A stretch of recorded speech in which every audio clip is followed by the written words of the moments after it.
Welcome back to Forza Horizon 5, and today I've got a drag tune for the new Nissan Altima Altimaniac from the Forza Racing car pack. I think the pack's £4 or $5 and you get 4 cars in it, one of them being this one, so I think it's definitely worth it if you haven't bought it already. Now this car's got just over 2,000 horsepower, so it's pretty rapid on the drag strip. The only problem being you can't remove any of the aero, you've got to stick that massive wing on no matter what, so it just slightly ruined the top speed. But nevertheless, I've still managed to get it doing 12.7 at the festival drag strip, so it's still one of the quickest drag cars in the game. So make sure you stick around to the end of the video, and I'll show you a clip of my best 12.7 run so far. Now this thing is going to be using launch control, just manual gears, no manual clutch required, so it is quite easy to use, and you can also just use the default controller layout. Of course, with the addition of launch control, you don't need to use layout 9 or what we call ACS launches anymore, so it is quite easy to replicate these times. You should be able to get it in not too many attempts. And without further to do, let's get into the upgrades. So starting off with the upgrades, this doesn't have many upgrades available. Being a race car, they tend to be like that in this game. So first thing you want to do, head on over to conversion and just swap in the all-wheel drive drivetrain. As per usual with a drag car in this game, it is going to be quicker all-wheel drive. You're going to get better traction off the line. So just stick that in. You can't do an engine swap, but you don't really need to here because the stock engine can go up to 2,000 plus horsepower. So then head on over to engine, and you've got two options here. We just want to put in the race cams and valves, and the turbo, you want to put in the race twin turbo with anti-lag. That's important, make sure it's the one with anti-lag. And one thing to point out here, the power for this engine pretty much all comes in right at the top of the rev range. So you're going to notice when I get into the setup, I've used all 6 gears for this one.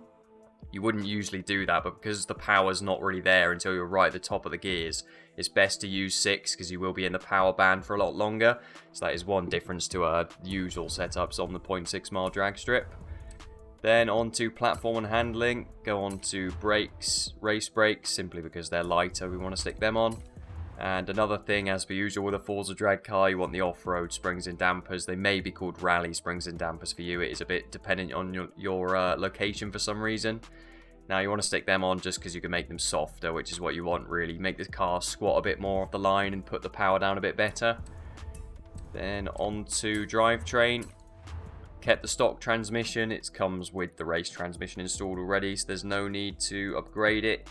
If you do want to do the mile drag strip at the airport, then I'd stick in the 7-speed or the 8-speed and then add that extra gear, because as I said before, I've used all 6 gears for the 0.6 mile, so it does top out a bit before its actual top speed, so you can stick that in, but they do weigh slightly more, so I didn't actually bother for this instance. Then putting the race drive line, that's just a bit lighter. And the diff, I've gone for the drift diff. As I said previously in a previous video, I don't think it makes too much difference, but I tend to just go with the drift one. It seems to work pretty well. Because of course you're not turning at all, so you don't actually need the drift of the differential all too much. Then on to tyres and rims. We go tyre compound, obviously drag tyre compound, we're doing drag racing. And front tyre width, don't upgrade, you don't need that extra grip on the front end, you only really need it on the rear, so that's why I've gone for max tyre width on the rear. On to the rims, these don't really matter as long as you have any of the lightest rims. I just go for these weld ones because they are actual drag racing rims. Then on to front rim size, I've kept this stock. I think you can upgrade it. I didn't actually try it properly. With it upgraded, it might be slightly quicker, but I still managed to get a pretty solid launch just with the stock one. So if you want, you can try that bigger rim size, because on my Diablo I just did, that was actually a bit quicker.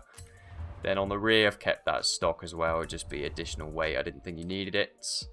And then rear track width, I've upgraded that. It doesn't really make too much difference, but I just tend to do it on these drag cars, so it's a bit wider at the rear ends.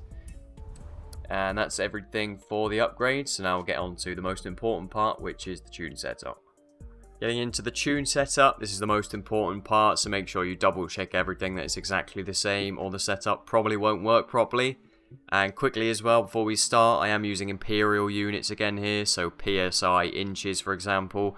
If you're using metric, so kilograms, millimeters, bar for the tyre pressure for example, I'll stick those values underneath so you can also copy while we're going through. And first things first, on the tyres, same kind of thing for a usual drag setup. Max on the front at 55 and lowest on the rear at 15. simply because we need all that grip on the rear end, so we go for the lowest tyre pressure.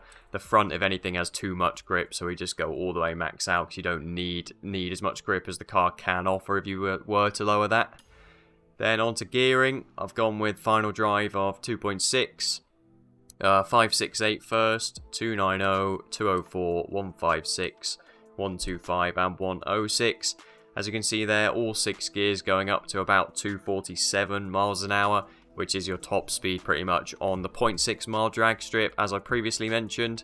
So if you want to get its actual top speed of around 270, stick in the 7 or 8 speed gearbox, as I said before, and then just adjust it until you can hit that 270 speed. But obviously for this festival strip, we only need these 6 gears.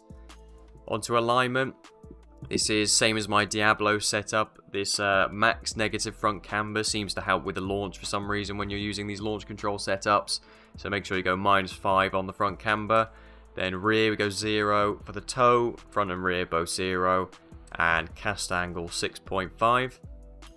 Onto the roll bars, I've gone all the way soft on the front roll bar and all the way stiff on the rear one. Springs, yeah, again similar to the Diablo setup, go all the way soft on the front and rear springs. And ride height, we're going to go max on the front and soft, not soft, all the way low on the rear. That simply just helps with top speed in most Forza games.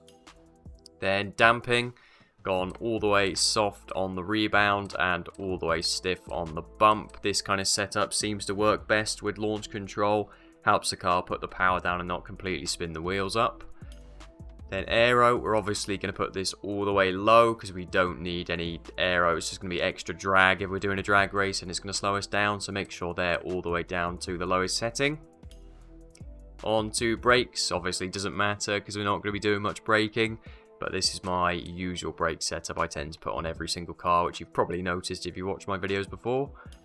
And onto the differential, 100-0 on the front, 100-0 on the rear. And then the most important one, this makes a big difference to the setup, so make sure this is the same. You want to go 80% on the balance, because that tends to be the kind of area that works best. I know from about 70 to 90 is where most drag cars tend to be, because you want most of that power going through the rear end. So that's everything for the tune setup. Make sure you have a double check through that everything is the same. And now we'll get into my best run so far. Lastly, onto the 12.7 run. Key things here, make sure traction control is off, launch control is on, and you're using manual gears. You want to change to second gear about a car length on from the end of those pink lines in between the different lanes of the drag strip. And then after that, it's pretty simple, just change gear as normal all the way to the end. 245 there across the line, and this run I believe is a 12.778. It will take you quite a few attempts to get quite this quick, but you should be able to do a low 8 or maybe a high 7 fairly easily after a few attempts. And I'll put the tune code on screen now as well if you want to download it rather than copying the whole setup. And that's that from me. Make sure you leave a like if you found this helpful, subscribe for more videos like this, and I'll see you next time.